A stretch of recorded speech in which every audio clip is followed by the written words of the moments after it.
What's up? Today's video, we are just going to be chilling. We're just going to be vibing. I'm basically just going to be talking to you guys about what I've learned this week, what God was so gracious enough to teach me this week. And so if that seems like something you want to stick around for, so give you a backstory on what happened this week. What happened was, I thought I can graduate as of summer 2021. And so I got my hopes up so high. I was so excited. Dude, I was making plans, okay? Turns out that I'm missing a few classes and I won't be able to graduate until fall 2021. December seems so far away. As you can imagine, I was really disappointed. I kind of expected that, but still, disappointment sucks. I needed to just sit and ponder, sit and think about all of it. Came to mind was the story of Lazarus. I want to read the full story of Lazarus. It is in John 11 verses 1 through 45, and I'm going to go through a little bit of it. So kind of giving you a backstory of Lazarus. Lazarus, Mary, and Martha were brothers and sisters, and they were great friends of Jesus. One day Lazarus was sick and they told Jesus, hey, your friend Lazarus is sick. Jesus was like, okay, it's fine. I'm just gonna stay put here. And Lazarus was like in a different town already. A couple days later, Lazarus was dead, unfortunately. So Jesus was like, okay, come on guys, talking to his disciples.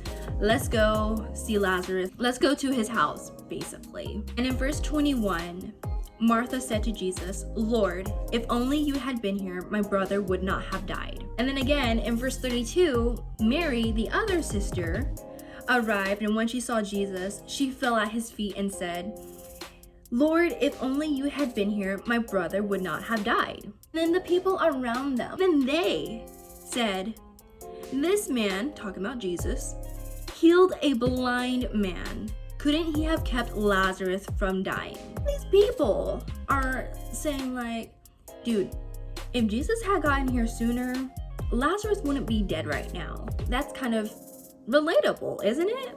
We always want to rush God. Let's be honest here. Lord, if you can do this sooner or quicker or faster, then I will be better off. That's often the mentality, the thought process that we go through. But it is important to remember this.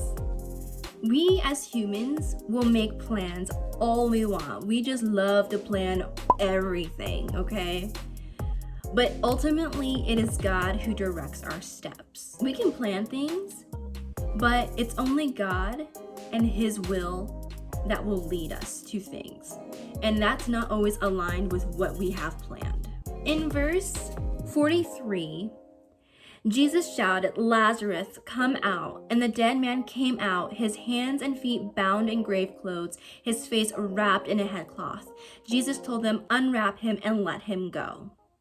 Jesus definitely could have gotten there sooner before Lazarus died and healed him of his sickness. But because of God's timing, because of Jesus's timing, He doesn't heal Lazarus. He raises the boy up from the dead, okay? First off, I want to tell you that there's always a purpose for God's timing.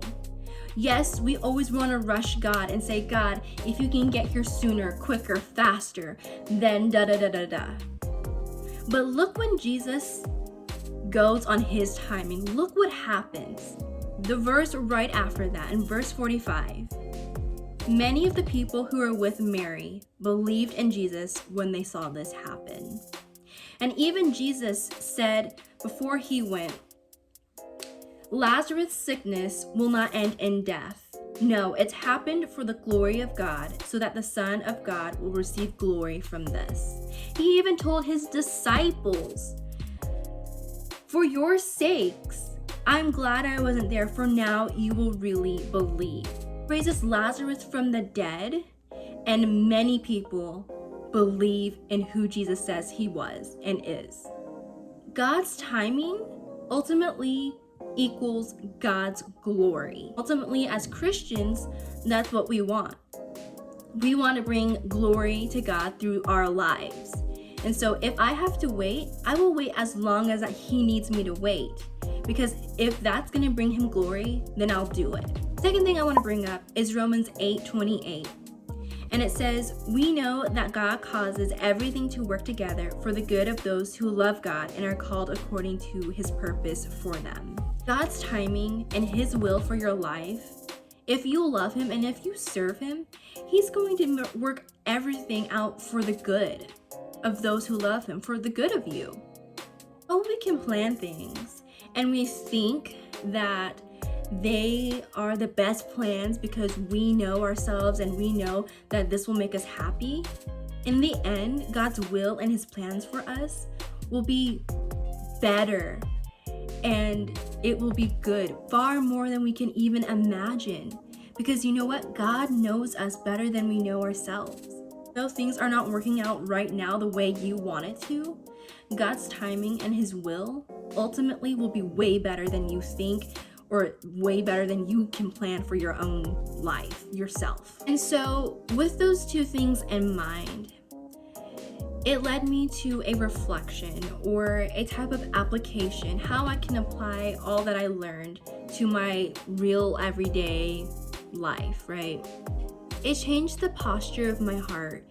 It led me to humility. First, when I was really disappointed this past week, I wanted to ask God why, kind of upset, you know, but understanding God's timing and what we've seen in the passages that we read today, I should be humbled to know that I am very little compared to God, and his ways are so much greater than mine. That is humbling. When you realize that I know nothing, dude. I know nothing about myself. I know nothing about this life or my future, but God does. He knows everything. Secondly, that leads me to trust in him. The fact that God is so sovereign and greater than I am, that leads me to trust him with everything that I have, everything that I am. And thirdly, that leads me to gratitude or thankfulness. I am so thankful that God has a plan for my life and that plan is good, right? Grateful that I don't have to worry or stress about what's gonna happen in the future. So I don't know who needs to hear this today. I don't know who this was meant for or what your situation is, but just know that God's timing is perfect. His timing will equal his glory. His timing and his will for your life will be good for those that love him. And you can be humbled by that.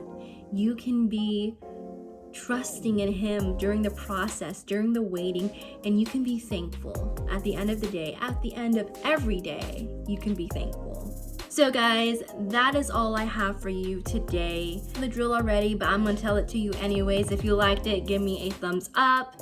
Comment down below something you learned from God this week. No, I'm not your mom and I can't tell you what to do, but subscribe to my channel, please.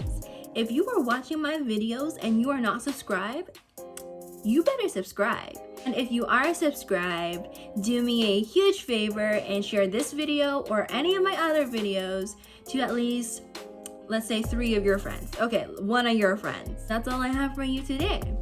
So I'll see you in my next video. Hope you have a great week. So yeah, peace.